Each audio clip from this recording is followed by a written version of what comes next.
All right. Well, this is so fantastic to see all these faces and names. Thank you so much for coming.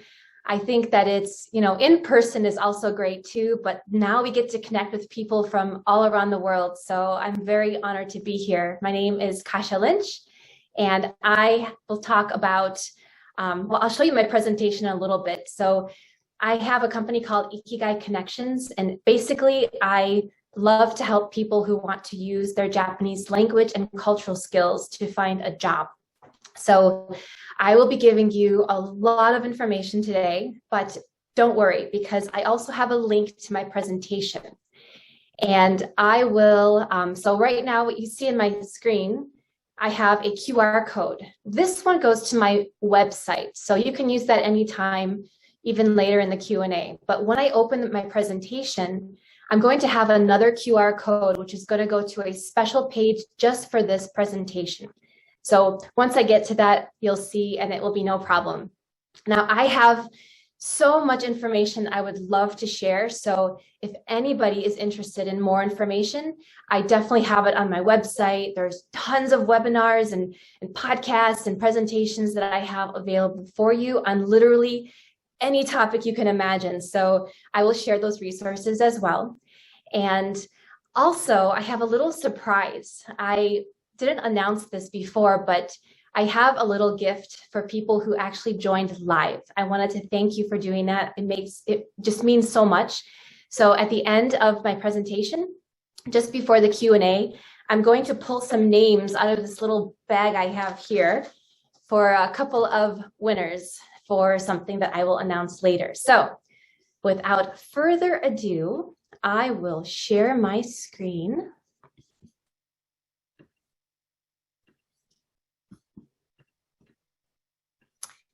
And I hope that works. Yes, very good, thanks.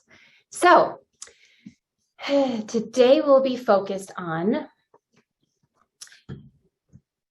how to market your Japanese language and cultural skills. So that means regardless of how much experience you have, whether it's only a few months, only a couple years to more than that, and whether it's regarding your language or your cultural skills, whether you are a student or you're mid-career professional, I will share some tips and tricks to help you in each stage of your job search process. And I also wanted to say that this isn't meant to overwhelm you. I want you to just take this and kind of see what fits with you, because I'd like to give a lot of information, but I also don't want you to finish with this presentation and be like, oh my gosh, I need a nap. I tend to get very energetic in my presentation. So just sit back, relax. You can always look at the slides later. So again, my name is Kasia Lynch. I have a blog, Ikigai Connections, where I have a ton of resources for you. And I also run a job board for Japanese jobs in the US. And this is the QR code that I was talking about. It's basically ikigaiconnections.com/GLJETAA, Great Lakes Jet Alumni Association. And I'll have this QR code throughout the presentation, so don't worry if you don't take a picture now. These are the main things I'll be covering. First, we'll go over some basics. We'll get into resumes, LinkedIn, applications and cover letters, interviews, and then at the end, we'll just do a final wrap up. I'll give some gifts away, and then we'll have Q&A. So the basics. Who is this for? So anyone interested in Japan, Japanese language, culture, any kind of jobs related to that. You can be a student in high school or college. You can have study abroad experience, or you may be hoping to get to study abroad once this pandemic lessens. You could be a prospective JET or a MEXT. And MEXT, for those of you who do not know, MEXT is the Monbusho Scholarship, and that has also been very much affected by the travel restrictions. That, by the way, you can find out at your local consulate if you're interested in that. You may have been on the JET or MEXT program or any other Japanese program, and you're an alumni of that. You could be entry level or mid-career. And again, there's so many resources I'm going to share, but just a couple that I'm going to mention. You know, some people come to me and they say that they had no idea that they could use anything, that they could use their Japanese with a job. And I want you to know that there's so many organizations out there, all the JET alumni associations, there's great foundations out there. They all provide great information. So if you had no idea that it existed, let me be the first to tell you that there's really a world of information. Google will be your best friend. YouTube is great too. So the Bridging Foundation just did a webinar series on all sorts of things related to Japan careers. I did one on networking. So if you do click on this QR code, you'll be able to see and learn just about like things that are helpful to the job search. GLJETAA, I did a presentation with them, as well as Faye Sensei, who you'll be seeing later in one of the panel discussions. Laurasian Institution, that's a typo, my bad. There's also different podcasts out there, like the Inside Japan podcast. There's Japanese with Friends podcast. I have a lot of these resources on my website as well. So you'll be able to take a look at that later if you're interested. Oh, as well as JetWit too. If you're not familiar with JetWit, you'll have to look at jetwit.com and sign up for their newsletter. So let's get into the meat of this presentation. I'm going to give you even some scripts, some things that you can write and say throughout your entire job search process. So let's start with resumes. And I want you to feel comfortable with a resume that you have. It doesn't have to be perfect. I think for some of us, and I'm one of those people, I feel as if I don't spend hours on something, it's not perfect. I don't want you to get frustrated with that. Just do the best you can. And honestly, you're going to be improving your resume throughout your career. So something done is better than nothing at all. So first of all, if you have any level of Japanese language, I would like for you to add that level. And that could be divided within, I have these 4 categories: basic, intermediate, advanced, native. There's a lot of people who use different combinations. Try to make it easier for the employer to understand as well. Sometimes, and this may not necessarily go onto the resume, but I listed it here because we're talking about this. Some people are really good at speaking and listening. And those are the people I found who are like the interpreters, and they're the ones who are the salespeople, and they're very comfortable with speaking and listening in Japanese. But maybe their reading and their writing, maybe their kanji isn't very good. So they could focus on their strengths. And then I've met actual professional translators who are so good, they know every kanji, but they really are shy at speaking and listening because it's just not their strength. So focus on what is your strength, clarify what it is. If you have time, and if you want to focus on what is your weakness, and study and get that better. But again, just know that there are different levels depending on what you are using. Not to mention honorifics or keigo, and keigo is obviously very important for some business roles, but it's not necessary for them all as well, as long as you're polite. So let's talk a little bit about the JLPT, the N1 and the N5, what all that means, and the BJT, all these abbreviations. We in this chat may know what they are. However, a lot of employers may not be as familiar with the fact that N1 is better than N5. They may not know what the JLPT stands for. So sometimes you may need to clarify. And I know that we're told you should have a 1-page or a 2-page resume, and there's not enough room in there. Maybe if you don't clarify it in the resume, then if it's a role that requires Japanese, perhaps you can mention that in the cover letter. So help the employers who may or may not know what it's like to study Japanese, help them understand what you've done. And some people also add some Japanese characters to their English resumes. And I've seen that before. I think it's pretty impressive. But sometimes, you have to kind of decide you have to look at who your audience is. If you're going to be sending a resume and you want to have some Japanese, then perhaps you can consider having an English resume and a Japanese resume. If you want to spice up your English resume because you don't have too many things written there, you're just starting out and you wanted to mention like an essay that you wrote, maybe put it in English and in the Japanese and then an English translation. I'm just giving you ideas here. So try to think of your audience and use that impressive skill in a way that would be impressive as opposed to, I don't know what this looks like. I don't know what this is. So you want to be respectful of that as well. Now, if you've used Japanese anywhere, I would like for you to mention those examples. So here's some words you can use. These are my words. You can use a thesaurus and change things around, but completed level X coursework and mastered blah, blah, blah. Talk about what courses you've done. Maybe explain a little bit what that Japanese 350 class was, and clarify that you used honorifics in a business setting. You did a presentation about this or that. So kind of give a little bit more examples if your Japanese language skills will be required in a role. Supported Japanese employees to get acclimated to the US via my cultural understanding. So maybe you don't really know too much Japanese. Maybe it's not, as high as you would like it to be, but at least you're having basic conversations with some employees. And because you have an understanding of Japanese culture, that is also a skill that I want you to proudly proclaim that, hey, I know what it's like to work with intercultural settings. So throughout this presentation, I'll be very blunt about this, but you don't have to be fluent in Japanese. Your cultural skills are also extremely important. Now, if they are a little bit higher in the Japanese language levels, functioned as bilingual liaison, another way, just kind of clarifying your roles a little further. Translated correspondence for these people about this topic.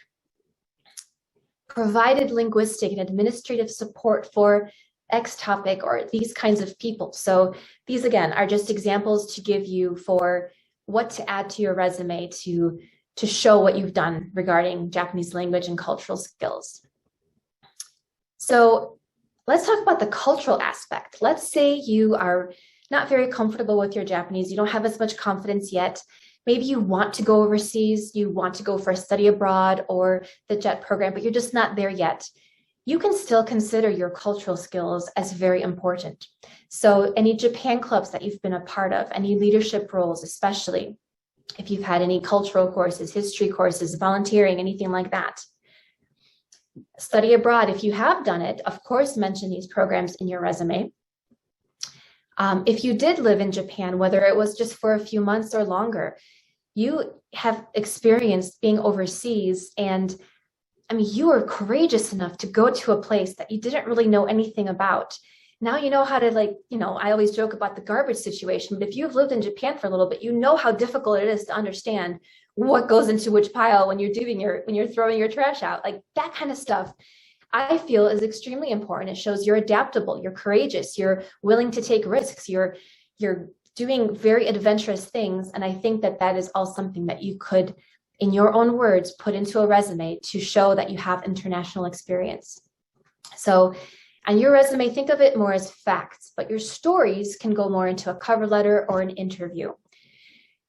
And one thing is just an example that I use, but if you had a friend who had zero knowledge about Japan, and they tell you, hey, I'm going to go to Japan next year for however much time, whatever, and you already have some experience, whether you studied it for one course in college or you've actually done more in Japan, what would you tell them? How would you explain to them the top things that they should know before they just, get off the airplane and land in Narita or Osaka?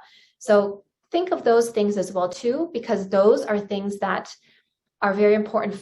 It's kind of like you teaching. You're a teacher teaching a student, but what you're teaching is something important. And that's also a top tip that you can add to your resumes because, for example, especially if you've done some business work, you know that how important business cards are, how important relationships are.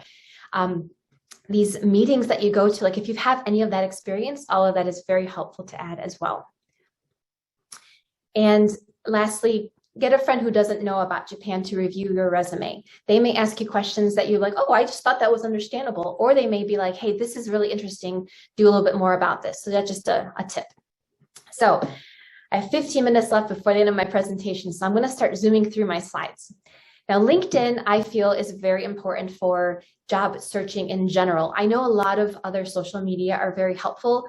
Facebook can be good for, different things. I've heard, and I've seen it only a little bit, that maybe Twitter is better for the manga, the translation, the gaming world, but I'm not certain of that. So if anybody has any comments, please add those as well if you do know.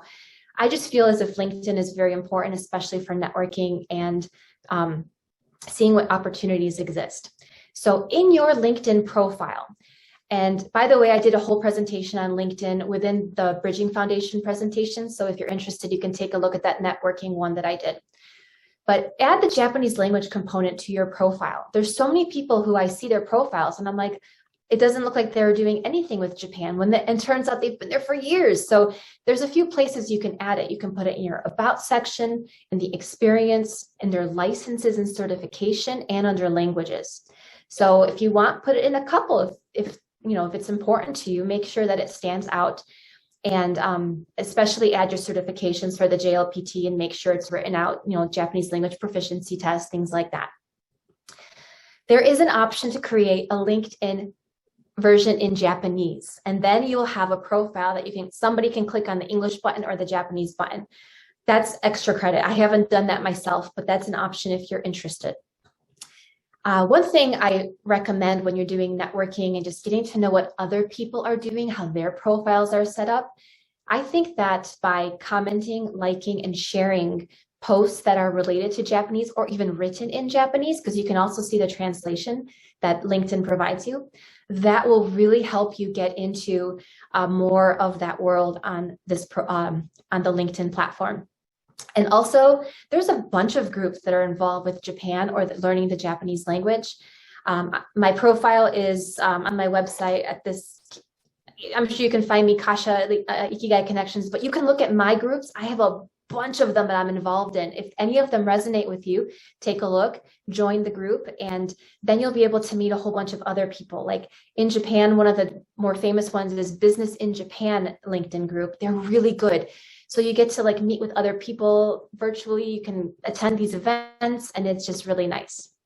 So zooming on to applications and cover letters. So now you have your resume done, you have a job that you want to apply for. How can you make your application stand out?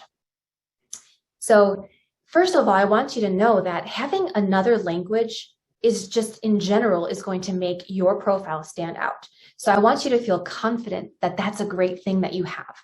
So regardless of your level, regardless if you're not peta or fluent, I still want you to feel very proud of yourself for having this skill.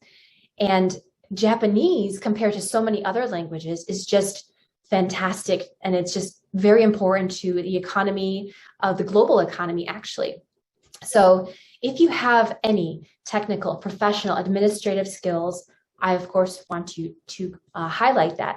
And as I mentioned, I want you to be a little bit more confident. I think that a lot of people who study Japanese, we get to be like, yeah, mada benkyou to this. Like, oh, you feel like you just won't get there until you know every single kanji. Like, I want you to realize how amazing it is that you're studying this other language. I want you to be a little bit more confident in that regard. Of course, if you are, you're not going to say like, I'm so perfectly fluent and that's not the truth. Like, I want you to be truthful, but maybe humble in like a good, confident way. And humble, that was my next point too. So obviously we have that thing where we're still studying, but I think it's important to just be confidently humble. Now let's talk about this topic that I hear so many people mention, but I'm not fluent, or the job says I need to be fluent.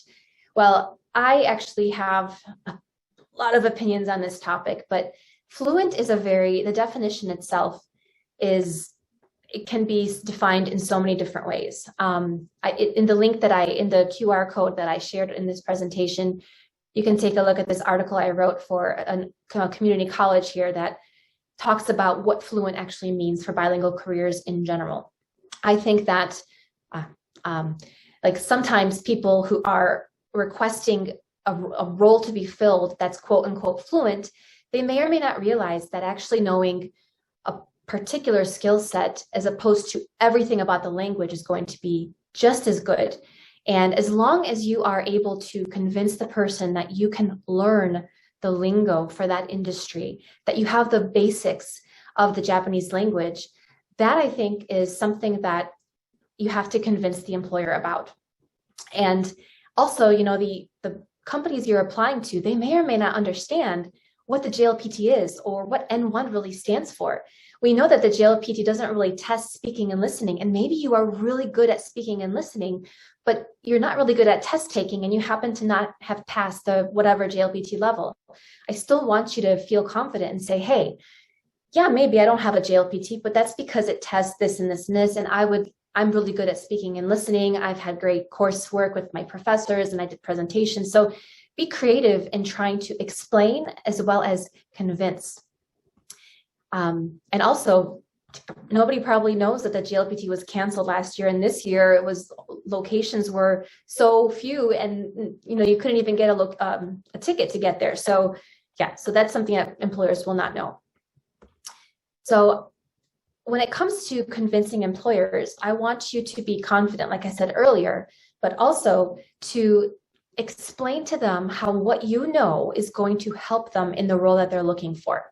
So for example, keep in mind that maybe the recipient who's receiving, the HR representative who's reading your resume, they may not have studied abroad or they know nothing about Japan.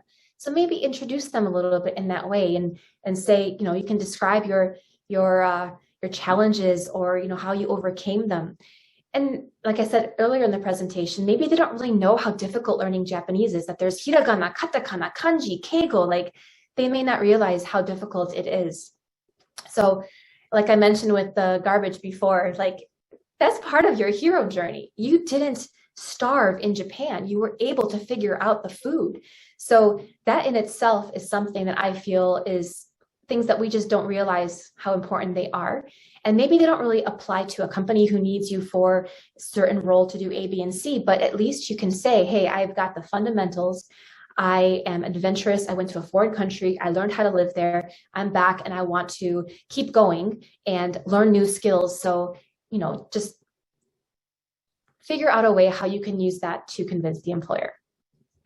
So, and again, I want people here to be, to show how you are able to learn and how you want to learn, because any kind of job you're going to look for, you're going to be learning things about that particular industry or that particular role. That company may have a certain way about them that they do things specifically. So as long as you are willing to learn, that is a skill I think that is extremely important. And we weren't born with experience in this industry or that industry. We weren't born with all these languages. So that's how humans that's how we excel. So be okay with starting with entry-level roles, getting through the basics, meeting with people, networking, showing your skills. And I really feel that you will be successful. And quick word about when you see a job advertisement and it says, hey, you need to have requirements A, B, C, D, E, F, G. And maybe you only have half of those requirements. And then they have like a section for, would like to have. There is a very blurry line between how many of those requirements you need to fulfill and whether you should apply or not. And I'm not saying you should apply for jobs that have absolutely nothing to do with what you want to do or that you don't fit any of those qualifications. But if you find a job ad that really kind of speaks to you and maybe you fulfill half of the requirements, give a case, explain in the cover letter and later in an interview what you can do for the remaining requirements. So convince the employer that you can either learn or train before the job starts, or learn on the job. Give me 2 weeks to get this, give me 4 weeks to do that. Try to be a little bit more flexible. Don't just see these requirements and say, oh, I don't fulfill all 10 of them, I might cancel. And then that's just, it's kind of demeaning for you as well. You don't feel like you're confident enough. So that's a lot that I'm going to say. So, convince them, give them an example that you need a certain amount of time to learn something. So last section is the interviews. It's basically most of what I've said in the previous section. So I want you to feel comfortable to be honest with your levels, but show that you have interest and desire to learn. And lastly, follow up. I hear so much about people ghosting. I want you to have a communication. I want you to do follow up and thank the employer for the time that they spent and see, hey, how's it going? So I know that, a lot of employers are busy, a lot of job seekers are busy, but let's just try to keep that communication going so that people aren't forgetting about the important interview that happened. So I knew that was a lot of information, but I really wanted to get a lot out there. Before we get into the Q&A, I wanted to do a quick raffle. And this is just something that I do to thank people for joining live.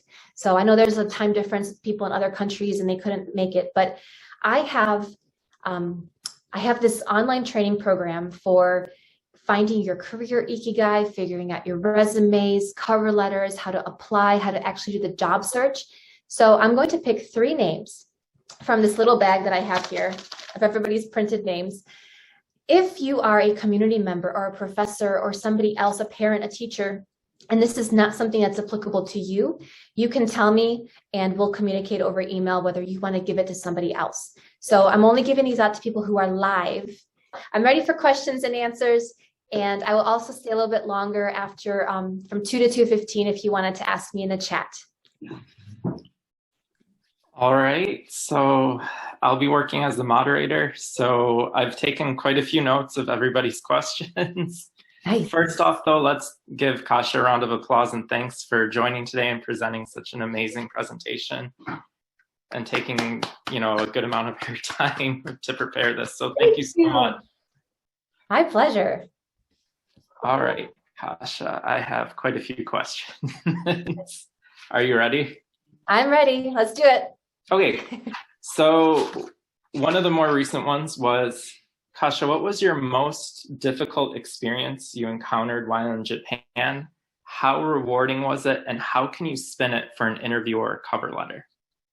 Ooh, well, my difficulty when I was in Japan was that I was absolutely desperately wanting to find a job in Japan. I was there on the MEC scholarship.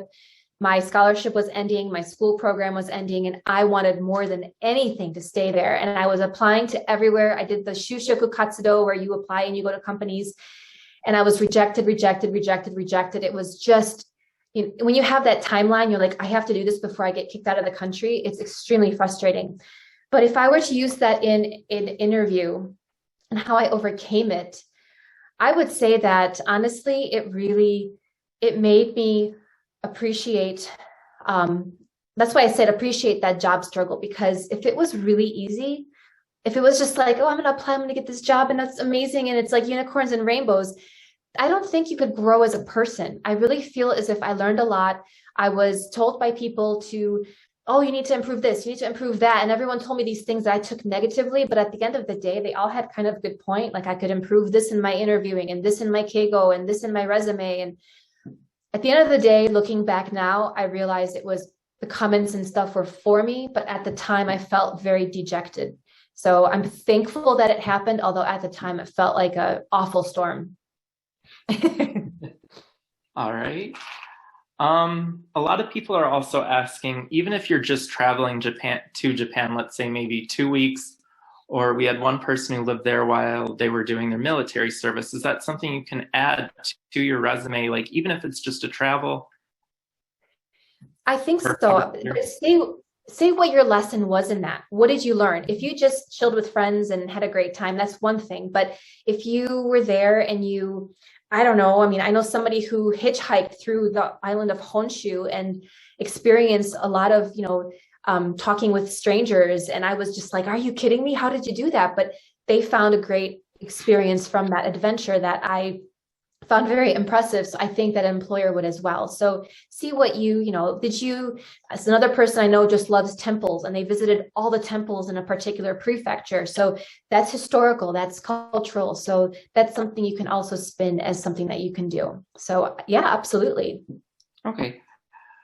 For people who are like self-taught, how would you recommend they market that? Because as you know, the JLPT, it does encompass like certain levels, but it doesn't encompass and doesn't give you a 100% accurate measure of your own skills. So how would you recommend people do that for marketing themselves? This question makes me so like, I have a four-piece blog post on this JLPT topic. I sometimes believe that the JLPT is a little bit overrated sometimes, but it's not understood well enough. And there's just a missing piece.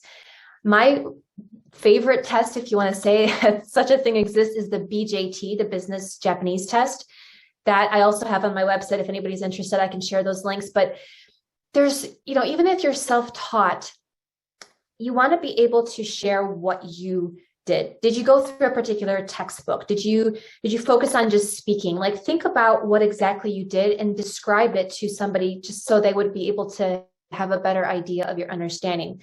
If you just studied TV dramas and did karaoke, like I love to do.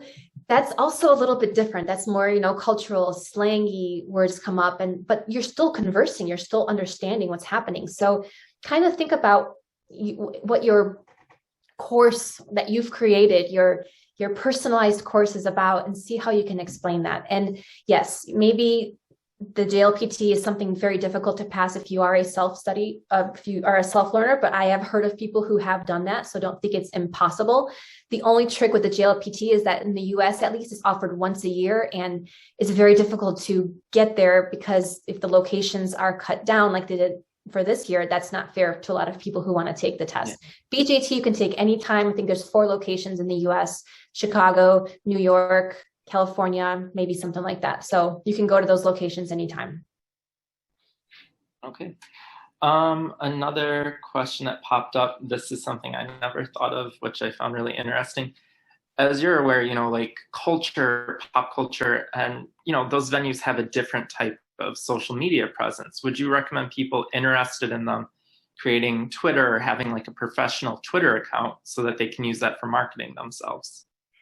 Yes, I think that these days, employers will probably be looking at your social media as well. So if you tend to party a lot and have a lot of unprofessional photos, that may be found. Just know that whatever you put out there on the internet may be found. So I have seen profiles of things that were probably extremely inappropriate that my eyes should not have seen. So I do believe that maybe you could put your personal profiles on a name that's not your full name and your location, and maybe your professional profile can be the one where you are commenting, like for example, LinkedIn, you have a professional profile, you're commenting and liking on professional things, strictly business related, and then like your personal stuff could be in a different platform or under a different name. I do think that that is important, and I have heard of employers looking into that. Okay, I know we're getting a little close, but I do have a few more questions that we can do before we wrap up. Let me see. Someone had asked too, are you seeing anything in, the US local areas, people haven't been able to go abroad recently due to the pandemic. What would you recommend for them to get something they can add to their cover letter? Are there local organizations around that they can join? Even some people are asking about nonprofit groups in the area, if you've seen any of those. Absolutely. It's time for us to be a little bit more creative. Even if you can't travel there, one day we will. I promise it's going to happen that, the travel restrictions aren't going to be as tough. So have that as a dream and keep working towards that dream to go there. But in the meantime, you can absolutely volunteer for local organizations. You can get involved and go to meetings. So for example, I'm on the mailing list of nearly every single Japan America Society in the United States. And all of them have free webinars that normally would be open just to their local area that members only can attend. Now I can go to the one in Chicago or Houston or wherever just by clicking and registering for a Zoom link. So then when you go to these events, you can see the attendees who are there, you can interact, you can even maybe network with them. And honestly, that's a wonderful way to do that. And especially if they have events in Japanese, then you can practice. It's great kikitori no renshu to listen to what these people are talking about. I joined a JETRO event not too long ago, which was extremely difficult to follow in Japanese, but hey, I listened and I tried and I picked up as many words as I could. So, you have your dictionary with you and just kind of see what they're talking about. There's a lot of opportunities, almost, especially in the Japan America Society world, more have opened up because of this pandemic. Okay. And then for your website, how, you have all these resources on there. Is there any certain ones you'd recommend people try using? I know you're really active on LinkedIn, and I know you post a lot of things in there as well. Can you tell us a little bit more about your website? Thank you for asking. Honestly, yes, I do have a lot of resources. So let me put in the chat. This is a link that will help guide you to my blog, to my resource pages. So for example, if you want to work in Japan, I have a Japan resource page that lists the recruiters there, the networking events, some of them are all online. I had some amazing interns create these country lists. So we've got Poland, we've got Canada, Mexico, etc. So you can definitely check those out. I think that this link that I just put in the chat, I think that will be the main go-to. And then of course, I think LinkedIn is a really good place. That's my #1 platform. So if you would like to connect with me, that would be fantastic. And we can continue our conversations there. So I know there's a lot of questions that I've seen zooming past me. Honestly, I've answered, like, these questions are so, everybody thinks these things and they just don't know where to go. So hopefully I'm trying to compile that list so that it helps answer your questions too. But really a lot of resources are out there. All right, and then I have one. So for after interviews, is there anything you can recommend? Like, let's say if something went well, something didn't go well, what would you recommend for like keeping track of that and practicing so maybe the next interview goes better? You made a great point. I think that, everyone's so nervous about these interviews. And I mean, to this day, I still get nervous. And even today I was like, oh my gosh, doki doki shite. Like, I'm a little nervous. Like whenever you're talking with another person, you want to impress them. You care about it. That's why you're nervous. So sometimes things don't go right because, you forgot to say something or you said too much. It's fine. You're human. I think that honestly, a thank you note is one of the best things you can do. And whatever happens with that interview, maybe something really big happened, address that elephant in the room and maybe say, something that might be a Kasia interpretation. I would probably say, I'm sorry that happened, but here is what I actually really wanted to say. Here's my answer for that question that I didn't do very well on. And I appreciated the time. So I look forward to hearing from you, keeping in mind that a lot of employers are also dealing with hundreds of candidates for different positions. So don't feel too bad if you don't hear from them, even though it is very disheartening, I think. But then always take each interview as like a learning, it's like a baby step in learning how to do an interview. So, okay, you didn't do very good in this first one. The next one, you can practice a little bit more. And maybe the first one was practice for the second one. Like when my dream job was Sony Music in Japan and I botched that interview and I was crying and upset. But you know what? Now that I think about it, that was my stepping stone to do good in the next job. And that was the one that I really enjoyed. All right, and I think we have time for one last question. So this one's regarding like I wrote CV, so cover letter. Yes. Should they be a little longer than the resume? The type of experience you include, they don't just need to be related to your Japanese experiences. You also recommended any experience you picked up from school or your previous job. Can you talk a little bit more about what are some good points for a cover letter? I think that at the end of the day, the cover letter is think about the job ad, the role that's being advertised, and apply whatever your skills are for that role and say why you are the best person for that role. I also like to say that if you see something, so let's say it's a company that needs a digital marketing assistant and you see that maybe they don't have much of a marketing presence, you can provide a suggestion and say, hey, I noticed that maybe you don't have much of a social media presence. I can also help with this. And this is what I can do. Like, kind of sell yourself in a way that's particular to that role. And that the employer, when they read this cover letter, they're like, oh, this person's actually interested in me. They're human as well. They don't want just a generic cover letter that I blah, blah, blah, I have this skill and I have that skill and I like this. Like, make it so that it's more human. It's just a human to a human connection. So see what you can do to appeal to that. I honestly think that's one of the most important things. Okay, and then one last quick question. Yes, keep going. Do you also have resources for, like, not every company here, it's not just the US, everyone uses different, could be a resume, could be CVs, could be directions. Do you have like resources on Ikigai for these? Yes. So yes. And also I've done a few presentations on this topic. So when I talk about resume, I'm talking more in the business world. CVs are the ones that are in the United States, the CVs are the ones that are much longer, that list everything you've ever done in detail. And that might be more in the educational world, in the higher education world. So I think that it would be, where was I going with this? So I was trying to look at the chat too. I think that it really depends on the country as well, because our resume in the US may be an actual CV in a different country. So I think it would be helpful in that case to maybe do a little bit of Googling on what is normal in that country, in your area, in that industry too. Okay.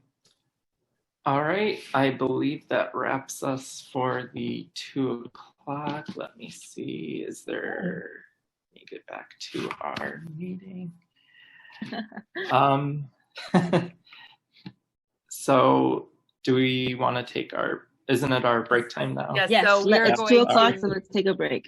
So everyone, let's give Kasia a last thank you. Thank you, Kasia. Thank you so much, Kasia. That was a great presentation.